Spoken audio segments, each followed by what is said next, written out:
Live from Washington, D.C., this is Balance of Power with Joe Mathieu. Affordability gets another road test. Welcome to the Friday edition as the president prepares an announcement on drug prices today before flying to North Carolina for a speech on, yes, affordability. We'll get the latest from Bloomberg Washington correspondent Tyler Kendall.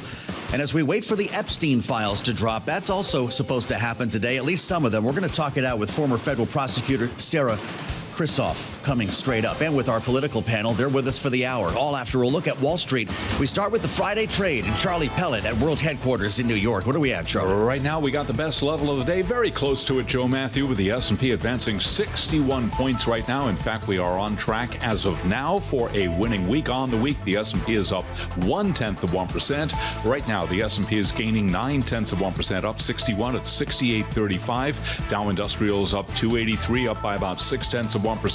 And NASDAQ on this Friday up 1.2%. The NASDAQ 100 index up 1.3%. And the Russell 2000 taking part in the advance up by 0.9%. The Bloomberg Mag 7 index also higher, up 0.6 with a 10-year that's currently yielding 4.14%. The 2-year 3.48%. Gold is up $21 the ounce, $43.54. That is a gain of 0.5%. Silver now surging 3%, $67.43 the ounce. West Texas Intermediate crude oil up 1%, $56.70 on WTI. And Bitcoin, 86,844 Bitcoin right now, up by 1.5%. Earnings news: Nike lower after the company warned that sales will decline this quarter amid persistent weakness in China. And at its Converse brand, we've got Nike shares trading lower today. Right now, we've got Nike down by just about 9%. Also out with earnings here, UPS, or actually FedEx. FedEx shares also lower today after earnings.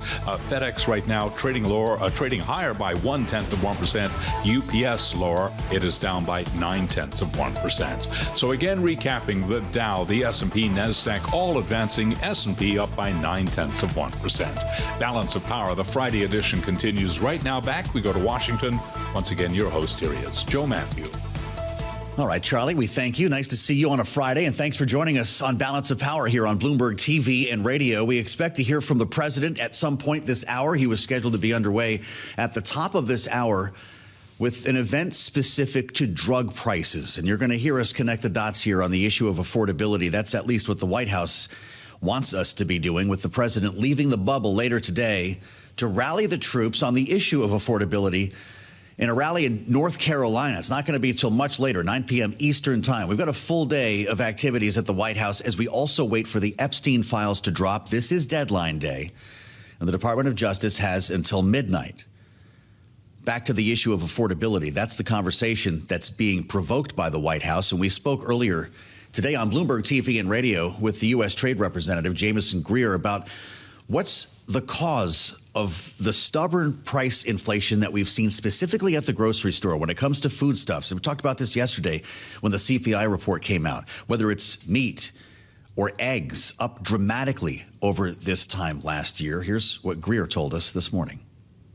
Any good president wants to address affordability, and our president is. And over the past month, we saw, dairy, fruit and vegetables, all kinds of prices go down for basic staples. So that's a great development. When we saw inflation earlier, it's really about housing, health care, driven by Obamacare disaster. So I don't think that, food imports are really going to be an issue for us. The tariff program is really about creating jobs, and the president's regulatory approach is really about bringing prices down and bringing affordability.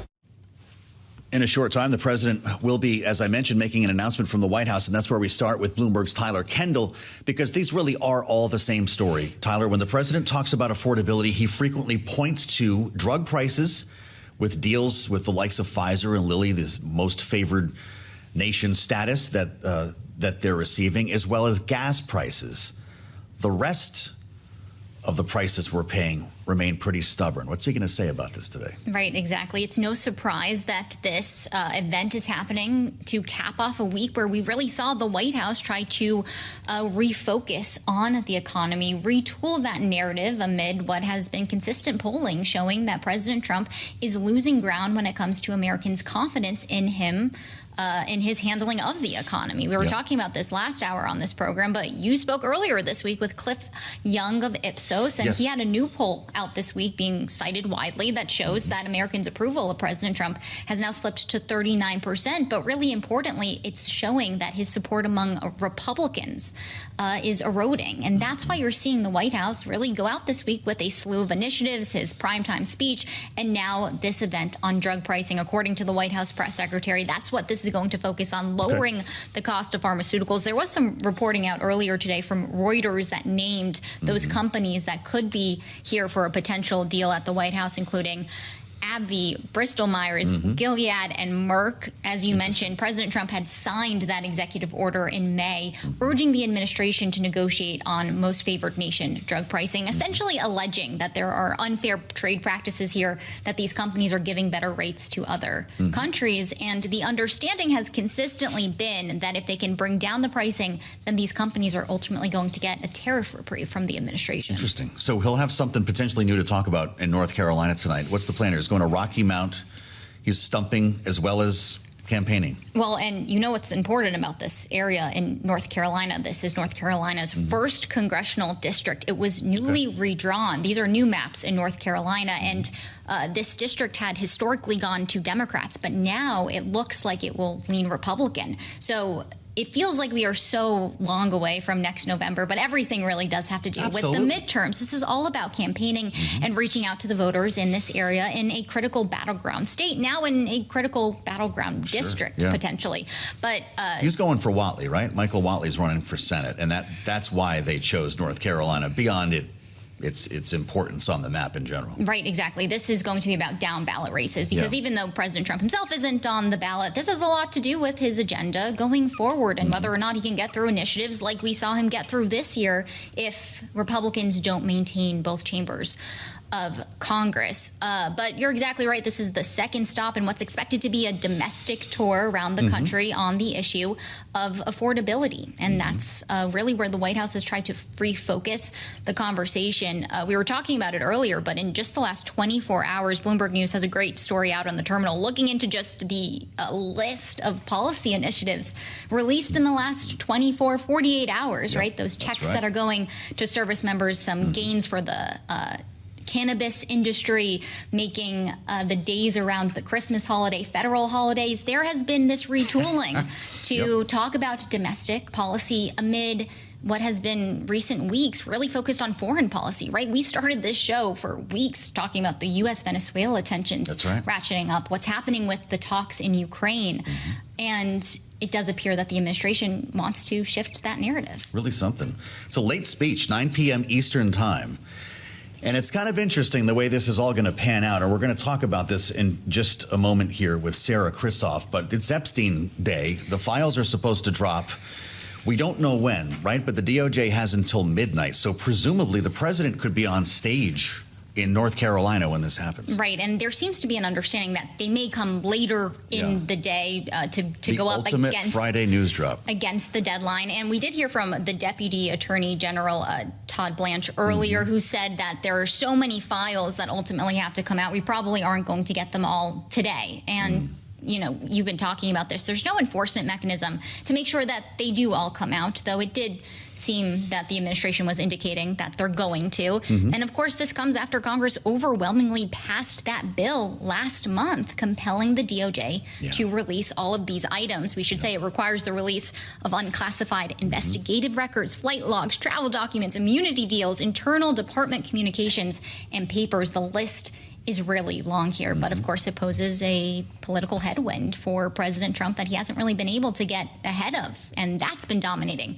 the conversation over the summer, for example. So we'll see how that sort of pairs with him trying to talk about the issue at hand, which is the economy. Well, it's pretty amazing to hear from Todd Blanche, Deputy Attorney General, telling Fox News that they will miss the deadline. We'll get hundreds of thousands today, but there will still be hundreds of thousands to be released.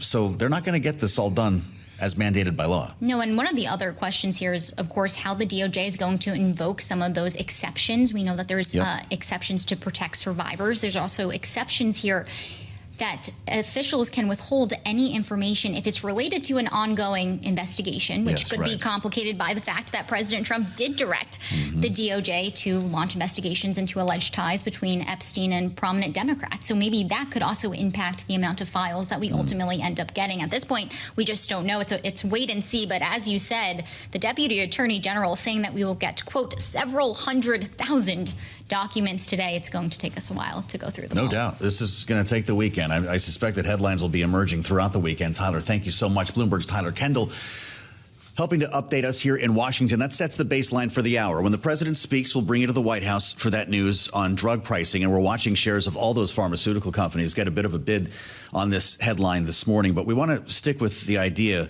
of the Epstein files being released, at least some of them today. Sarah Krissoff is partner at Cozen O'Connor and former federal prosecutor with the Southern District of New York and joins us now live on Bloomberg TV and radio. Sarah, it's great to have you back. I'm looking at the actual language in the law that President Trump signed into law. Quote, all unclassified records, documents, communications, and investigative materials related to Epstein in a searchable and downloadable format must be prepared by the end of the day. So is the administration about to break the law? They're clearly not going to fully comply here. And I encourage everyone to actually just read this law. I mean, it only takes a few minutes. It's short. It's a couple pages. But it really helps you understand what Congress has mandated here and will help people evaluate whether or not the DOJ is compliant with what they are required to do. So was this just a matter of not getting homework done on time, or would that have been impossible knowing that it is truly hundreds of thousands of documents we're talking about? I mean, there's a couple of things going on here, right? I mean, first of all, lawyers are not particularly known for their timeliness. So it is not infrequent that lawyers are later or running behind on a deadline. So that is sort of one thing to consider here. The other thing is that the DOJ knows there's no real enforcement mechanism here. What is going to happen to them if they are not compliant with this or sort of timely with their obligations under this law? Not that much, probably. And so, did they make a good faith effort to get documents together in order to release them today? Maybe. It sounds like it. But, it is a process. It's certainly, to the DOJ's credit, it does take a lot of work to comb through these documents page by page to assess redactions. But they have an enormous workforce to get that done. So if they had wanted to get it done, they certainly could have. Okay. With that said, there's a big question about enforcement or lack thereof. ROKK was talking about this, the Democrat from California, one of the co-sponsors of the Discharge petition, said that while the department would be breaking the law, as we've just established here, if it didn't meet the deadline, officials would be unlikely to be prosecuted during the current administration. They would likely be subject to prosecution in the future. So could Todd Blanche find himself in trouble in 3 years? Yeah, it's certainly possible. I mean, there are some avenues for enforcement here apart from sort of criminal prosecution. The Congress could bring a civil case. The individuals could bring a civil case. There could be sort of formal complaints lodged against the DOJ, although those are likely not going anywhere. But there are sort of some processes that could be followed short of a criminal case. But there is this idea floating out there, an interesting idea that there could be some sort of criminal prosecution down the line, but that would require, clearly the DOJ is not going to bring charges against itself or its own representative. So that's going to be something that would happen down the line with a different administration and the DOJ run by different folks. Well, when you consider this lack of enforcement, the political interests of the administration here and the idea that they can essentially redact anything they want, we might not see anything new today or ever, right? Yeah, I mean, there are, I guess, there are other processes that Congress has to bring action against individuals that they think have violated the law, right? They have impeachment processes that they utilize. So, I mean, there are other avenues they use. But, I mean, I think, we have been waiting very patiently to see what is in these documents. Once we get them, it's going to take a long time to search them and parse them out. Although, with in the current technological landscape, the processing of this type of information is much easier than it ever has been before. There's a lot to come in the next few weeks to see whether DOJ complies at least in part with the law. Assuming this does happen, when the files are released, then considering, Sarah, your experience in the legal field, what will you be looking for? Because you're going to have massive bands of journalists and lawyers digging through these files all weekend. Where do you start? Yeah, I think some of the most interesting information is going to come in the FBI 302s, which are essentially reports that the agents prepare. So, for instance, if they're interviewing a witness or a person of interest, they are required under their regulations to prepare a report, a 302, regarding that interview. And so the 302s are probably the best starting place for anyone looking at this information to really get a sense of the scope of the investigation that has happened in years past. Understood. With all of that said, it's entirely possible, if not likely, we're going to be seeing names that have not been invoked in this story yet. To what extent can individuals find out if they are in these files, if they may be prosecuted because they're in these files? How messy is this going to get? Yeah, so it's a really interesting question because the law itself tells DOJ you cannot withhold information just because it is going to cause someone reputational or professional or personal harm, right? So imagine someone who has a close social relationship with Epstein, but no involvement in the sex trafficking part of Epstein's life.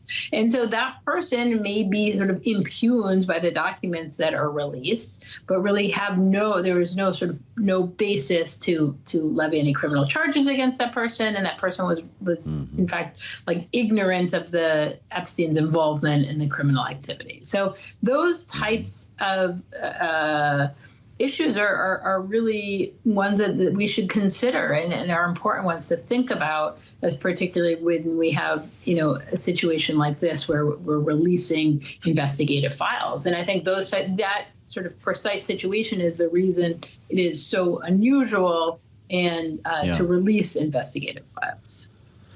We've only got a minute left, Sarah. This has been a fascinating conversation. Remember when Pam Bondi, the Attorney General, said she had the client list and it was on her desk? Of course, we now assume that was not the case. Is there a client list, or are we just digging through a lot of receipts here for the next many days?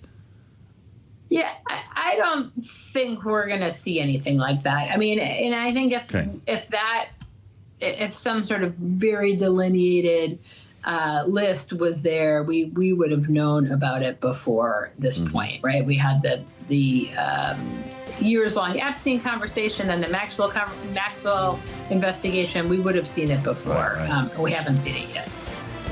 Well, I'm really glad you could come back to talk to us about it. Sarah Krissoff, we thank you for your experience and your insights in this conversation. When the files drop, you'll be hearing about it and reading about it right here at Bloomberg. We'll assemble our political panel next for their take on the politics around Epstein, next on Bloomberg. The entire city of Washington is holding its breath for the release of the Epstein files that we were just discussing in a great conversation. We learned a lot from Sarah Krissoff about the way this might work, knowing that the law not only mandates the release of these files today, but goes even further to call for all unclassified records, documents, communications, investigative materials to be made available and searchable and downloadable online. So when this happens, you're going to see scores of headlines come out probably today, but also over the course of the weekend. They're talking about hundreds of thousands of documents. The Deputy Attorney General, Todd Blanche, telling Fox News they're not going to get them all out today. That's how many, I guess, there are. They're not ready. We'll have hundreds of thousands more to be released in the days or weeks ahead, even though that would technically be violating the law that President Trump signed himself. We turn to our political panel for the political side of this story, having now covered the legal side. Bloomberg Politics contributor Jeanne Zaino is with us, our Democratic analyst and democracy visiting fellow at Harvard Kennedy School's Ash Center. At her side, Lisa Camooso Miller, Republican strategist, Senior Vice President, ROKK Solutions, former spokesperson for the RNC. So let's get into it, Jeanne. We talked about it for months and months. It ended up happening in a discharge petition. A vote was forced by a couple of lawmakers. It then gained critical mass, sailed through the Senate. The president had no choice but to sign it. But will we actually see the files today? It's still unclear. There are so many loopholes in the bill, even though it was written fairly tightly. They include everything from any information on the victims to things about national security. And of course, as we've talked about, any ongoing investigation. So there's a lot of ways the DOJ could defend themselves by withholding information. Todd Blanche going on Fox News and saying, we're going to do the best we can, but we don't know if we'll get all of them out, or it sounds like they're not going to. But I think left out of all of this, and this has been true from the beginning of this saga, are the victims, the 1,000 or more women who at that point were children in many cases, who were victimized by the most powerful men in the world. They have continued to be victimized by this process. And that is on both sides of the aisle. The Democrats' drip of information has re-victimized these victims, and some of them have talked about that. And it would be very nice if Washington would find a way to support these victims by letting them know what's coming out and when, so they are prepared for this onslaught. I think that is the most troubling aspect of this story. Lisa, we've talked a lot today about the lack of enforcement here, and Todd Blanche is already making it pretty clear that they're going to violate the law by not getting everything out today. There's not much that can be done, but political pressure as opposed to legal pressure is a very different thing. The fact that we got to this point is due entirely to political pressure. If the White House, if the DOJ doesn't satisfy people, and you're hearing as much skepticism as I'm sure I am here. A lot of people don't think that they're going to be satisfied by the release today. What will be the political response? I don't know what the political response specifically will be, Joe, but I think the thing to watch most closely here, Jeanne makes a great point about all of those that have been impacted by this. And I think that the worst part of this is that they will relive this over and over again.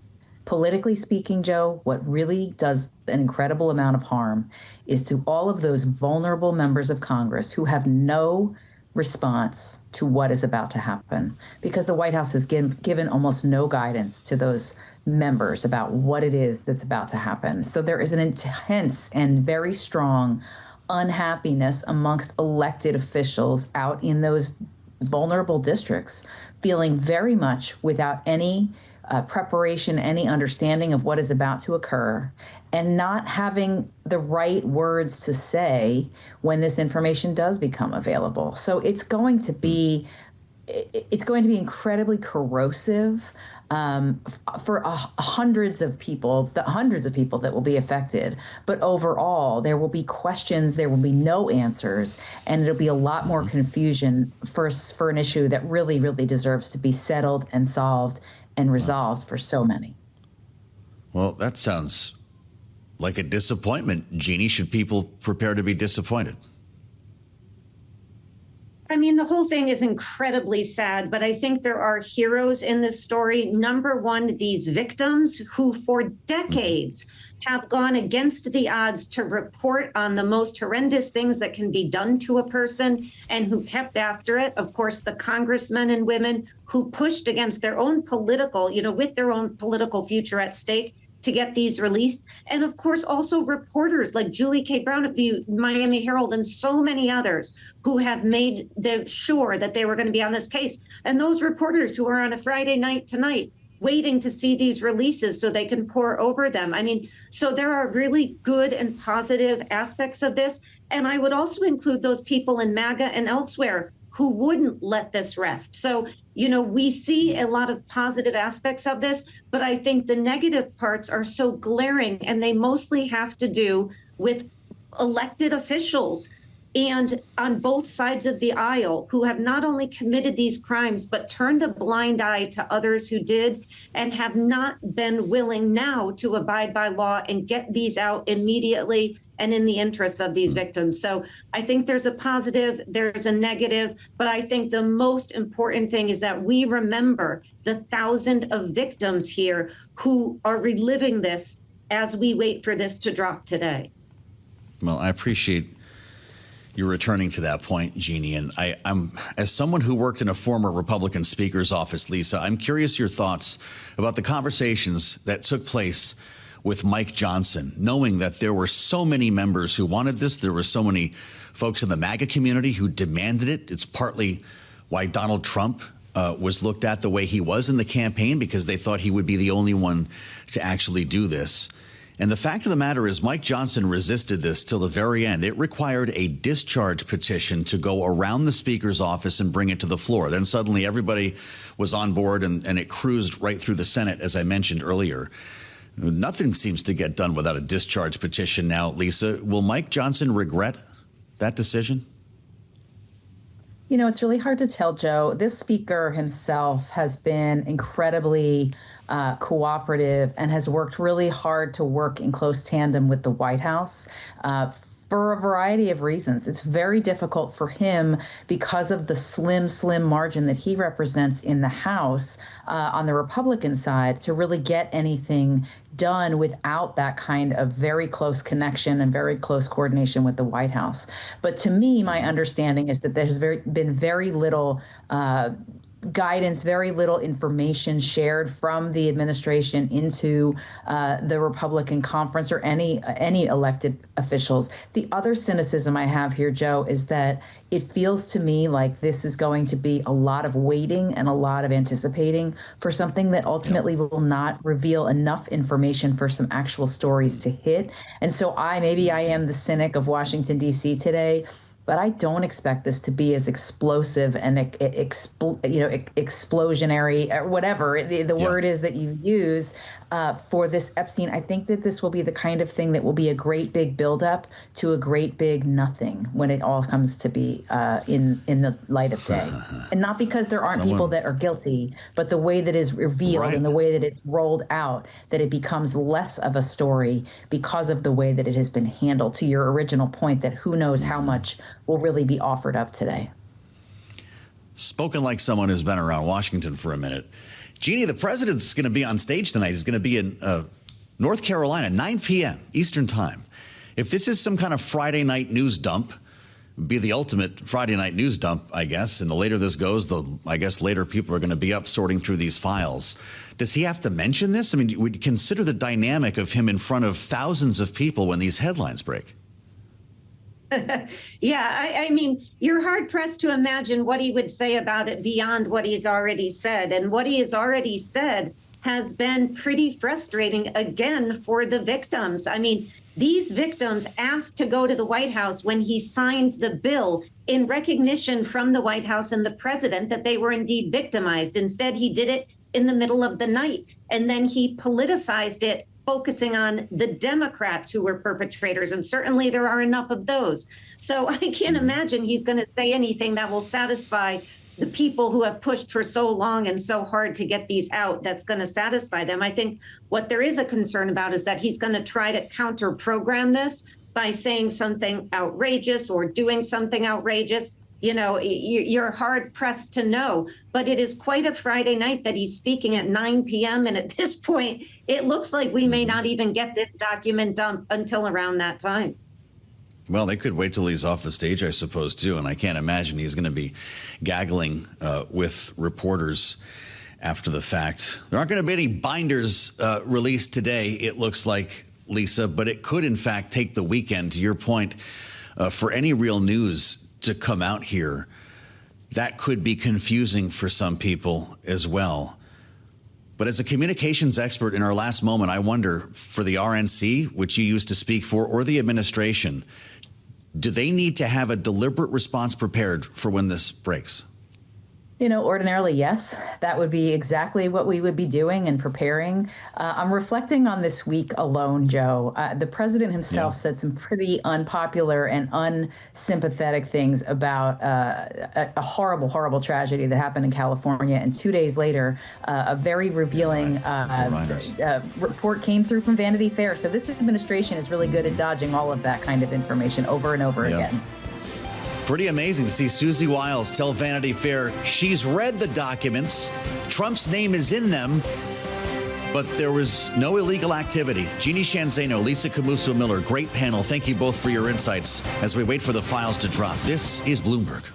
I don't know if we should be scared here. This market looks pretty good. I guess retail's having some trouble. But as Charlie mentioned, broad-based rally and the week with some slight gains. But this is the largest ever expiration. $7.1 trillion and a triple witching options expiration happening today. We wanted to extend the conversation on the markets before we're joined by our friend David Westin, just to spend a bit of time with Norah Mulinda, Bloomberg Markets correspondent, who's watching all of this occur. What's this going to mean for the end of the session here, Norah, with this many options expiring? Well, we're certainly seeing a lot of green across the screen. I've certainly got my eye on information technology. We're seeing that leading the S&P 500 higher. But of course, we know we've been getting a lot of news in the tech space. And more importantly, today we got that TikTok news. We've been seeing shares of Oracle rising higher. I'm looking at shares of Oracle up more than 7% right now. And we know that TikTok is being bought by a group of buyers led by this company, Oracle. So you're certainly seeing a lot of a risk on sentiment right now being displayed in the market. Healthcare, of course, the second best performing sector right now. Yeah, it's pretty interesting reading analyst notes today about NVIDIA. Everybody's been upset about a potential bubble, suggesting that valuations are too rich in the AI space. But this is really remarkable. An analyst at Truist, William Stein, says semiconductor stocks remain cheap, upgrading NVIDIA today, hiking the price target to $275. Are we going to find that after all the fits that we had about AI at the end of this year, that a huge buying opportunity is being created?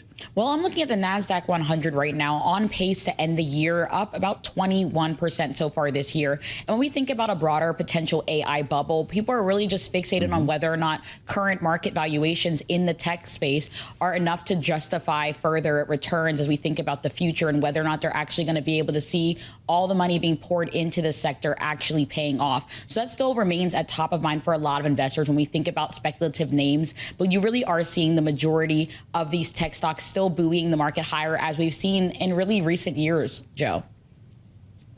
Really pretty remarkable. The idea of this broadening out, Charlie was just talking about the Russell. We're looking at the RSP, the equal weight S&P 500. And we've seen us walk up to the line, this market walk up to the line of a so-called rotation or broadening rally. And then it kind of just goes back to the Mag 7. Is it really happening this time? Well, we're certainly going to have to wait and see for that one. But I'm also looking at the Russell. If you look at the Russell on a year-to-date basis as we're heading into the end of the year, up about 14%. So it's interesting when you just flash back to last year and what expectations were heading into this year as we think about the Trump trade and expectations about his economic policies and how they would actually affect the market. There were some areas where, of course, expectations did fall short as we think about the broader trade war more globally and the impact that it's really had on the economy more broadly. But if you think about it on a broader scale, we still are seeing strength broadly across the broader market. As you're mentioning, the Russell, we're also looking at major indexes like the NASDAQ and S&P 500, double-digit returns across the board. Just quickly, Norah, you mentioned the Trump trade, and I haven't heard anybody refer to that in months. Remember, that was the big story at the beginning of the year and when the president took office. And really interesting in our macro view column, Markets Live, Trump trade's diminishing expectations. What is the Trump trade at this point? Is it AI and crypto, or is it more than that? Well, if we look at that Markets Live story, they talk about 2026 seeing more modest expectations as we think about this quote unquote Trump trade, which essentially was optimism on Trump bringing in economic policies that would actually benefit the economy and the broader market. But if we think about the fact that we've also been seeing President Trump putting a lot of pressure on Jerome Powell, the Fed chair, and wanting to bring in another Fed chair that has a more aggressive easing cycle, there are concerns about whether or not this could potentially backfire, especially as we think about this pushing up long-term rates here. If investors start essentially demanding higher yield to offset inflation risks down the line, what this could mean in terms of margins in the market more broadly and what this means for the bond market. Really interesting, Norah. Thank you. It's always fun to spend some time with Norah Mulinda with us from World Headquarters in New York, and we'll see what kind of numbers we're looking at the close. But markets are hanging in here right near our highs of the day with some exceptions. It's been a long time since we talked to our friend David Westin. You know, after Balance of Power, the late edition on a Friday, we all sit down with our popcorn and watch the latest edition of Wall Street Week. And this evening is a really important one. So we invited David to come back on and talk to us about it. Check this out. Not only is this Wall Street Week, but the 21st century so far. We're going to think some big thoughts this evening. And in advance, we get a chance to spend some time with the host of Bloomberg Wall Street Week. David, I hope you've been well. And before I ask you about what you have coming up tonight, because I don't even know how you catalog a quarter century here, I have a lot to learn from you still. I'm just wondering what your thoughts are and what you're hearing from analysts about this year that we're about to close on Wall Street. It has been a doozy. And you know how difficult the news cycle has been for investors with this Trump administration. We're still recovering in some ways from Liberation Day. How do we look back on this year? You know, just listening to you talk about this, it did strike me that if you go back to last January and see what actually happened, it wasn't as bad as some people said it was going to be, and it wasn't as good as some people said it. Remember, economists said we'd have runaway inflation and then we'd have a recession because of the tariffs. Didn't happen. On the other hand, President Trump and his followers said, boy, it's going to be just off to the races. It's going to be the best time ever for the economy. That didn't quite happen either. So I think it's ironic in a sense when you look back at it. It was a good year without a doubt, but it wasn't as bad as some people feared and it wasn't as good as some people hoped, I think. Do you think the animal spirits we heard so much about show up next year? Well, one of the concerns, right, of those animal spirits and whether they really are in the cage or whether they we have some inflation kick back in. And some people are concerned about that. You see some of the big banks saying, well, let's be careful about the inflation. And some people on the Fed as well are saying we're not out of the woods yet. But at the same time, if you just look at what we've gone so far, it's so far so good, I think. Interesting. That's really interesting to hear. And I know you're going to be looking at financial markets, but also a number of important themes that we deal with a lot here on Bloomberg in your end of year show: China, the broader economy, and U.S.-Europe relations. David, what do you have ready for us? Yeah, as you say, we tried something a little bit different because it struck us it's not just the end of the year, it's the end of the first quarter century. And so much has happened. As you say, we take a look at the economy, we took a look at financial markets, we also took a look at tech because it was a big 25 years in tech as well as China. And we had some setups to sort of review where we were. Remember Y2K in the year 2000? We had a great financial crisis, we had a COVID epidemic, we had a lot going on. But we also got some great experts in. And when it comes to financial markets, which of course is a major focus of Bloomberg, we thought we couldn't do much better than Ray Dalio, founder of Bridgewater. Absolutely. And he took us through bubbles, the bubble we saw with tech back in 2000 and whether we're in a bubble now. But we also asked him, looking back at it, he might well have anticipated China would have a good time in the first 25 years, and by and large it has. It's really emerged. But I asked him, would you have expected the Gulf to do as well, Saudi Arabia, because now he has his office for his family office over in Abu Dhabi. And he took us back and said, look, there are basically three components for success, and this is what Ray had to say. Basically, all you need is three things to happen to have a successful country. First, educate your children well so that they can be productive and earn incomes and that they're civil with each other. And then second, if they come out to a country where people can work well to be productive and that there are financial resources like the capital markets to be able to be productive and everybody earn. And in other words, the basics, earn more than you spend and have more assets than liabilities. If you're financially sound and productive and civil with each other, that's key. And then stay out of wars. Stay out of internal conflicts that when you have that internal conflict or an internal war of sorts or an international war, that's a problem. So there you have Ray Dalio's prescription for how you have a successful country. By the way, after we got off the air, I said, Ray, that's sort of a good prescription for a marriage, too. You know, sort of stay out of wars, make sure you have more money than you're spending, and educate your children. But he basically said that explains to a lot of things. Now, unfortunately, we're having a little trouble staying out of wars, including one in Ukraine right now. And we certainly, I would say, and I think Ray would say, are not living with our means in the United States, given what the debt is. By the way, as I said, we looked at the economy and we brought Jason Furman in. He said the biggest surprise in the first 25 years is if you told him we were going to borrow that much money, he would have said the interest rates would be sky high. And the fact is, it turned out we could borrow more than we thought we could and not drive the interest rates too high. Don't let them hear you say that, David. They're listening here in Washington. I mean, earn more than you spend. That they should write that on the wall up in the House of Representatives. No. That's one bipartisan issue. I mean, both Republicans and Democrats have basically said they'd rather spend more. Thank you very much. And I mean, you know this far better than I, Joe. This is your job, not my job. But, you know, people like to get reelected. And it's not easy to get reelected by telling people they can't have stuff or they have to pay higher taxes. Isn't that interesting? As we hear from the president, you know, he's back in North Carolina this evening, and this line that your kid doesn't need 37 pencils, you can do fine with one. You don't have to buy your daughter 50 dolls. She'll be okay with 2. You ever thought you'd hear a president speak like that after Jimmy Carter told us all to turn the heat down? Well, it is fascinating, isn't it, Joe? I mean, he has, as Jeanne said earlier in your program, you know, he's gotten out a lot of jams before.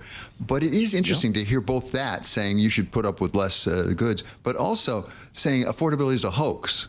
I mean, that's really hard for most Americans to say. You're just imagining those problems and paying your bills and paying for your house.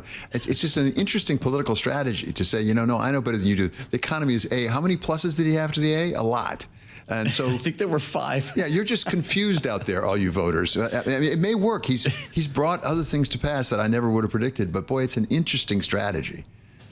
Well, and as we've discussed, Joe Biden knows what that's all about. We talked for 4 years about telling people what they're feeling, and obviously that didn't work terribly well for him. I'm just consumed with this idea that you're pursuing tonight, David, of the highlights of the first quarter century. Remembering where we were in 2000, before the 9/11 attacks, we were largely living in an analog world. People were dialing up on a 28.8 modem.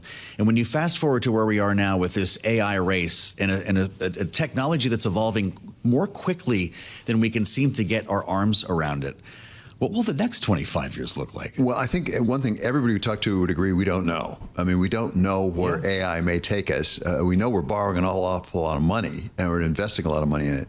But Craig Moffett, from Moffett and Nathanson, we talked to as well, and he took us back to what happened with fiber optics in the late 90s into the 2000s. Yeah. And a lot of people lost money on that. They way overbuilt fiber optics, the way some people now are saying maybe we're overbuilding data centers. But he said because of that overbuild, we got Netflix.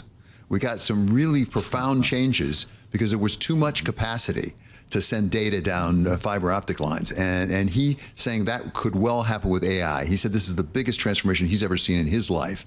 And it's certainly uncertain what's going to happen. Probably some things will get sorted out that won't be very pleasant. But in building all this vast capacity, it's probably going to create things we could never even imagine. I love your recent interview with Reed Hastings, which we carried here on Balance of Power. And I can remember talking to him many years ago, early 2000s, when we were all putting the DVDs in the mail and the red envelopes. The idea of streaming movies at that point, we thought could be a generation away. And now we take it for granted. Yeah, absolutely. And it's transformed so much. And you're seeing it right now, actually, in the Paramount fight, right, with Netflix over the CNN. And the Warner Brothers Discovery thing. You're seeing it play out right now. It's fundamentally changed. By the way, our business, if we can call it that, Joe, the media business will never be the same again. I mean, it just won't. And by the way, one of the things that strikes me about that is it's people fighting over what was, not what is to be, because at the meantime, YouTube is basically the dominant media provider right now. How true. But everybody wants that trophy called Warner Brothers. It's really something. I'd love to talk to you more about that. David, I missed this. Come back and see us more often. The great David Westin. Make sure you're watching or listening tonight, 6 p.m. Eastern Time, for an important end-of-year Wall Street week. with our friend David Westin. I'll meet you back here 5 p.m. Eastern on the late edition of Balance of Power. Maybe the files will be out by then. This is Bloomberg.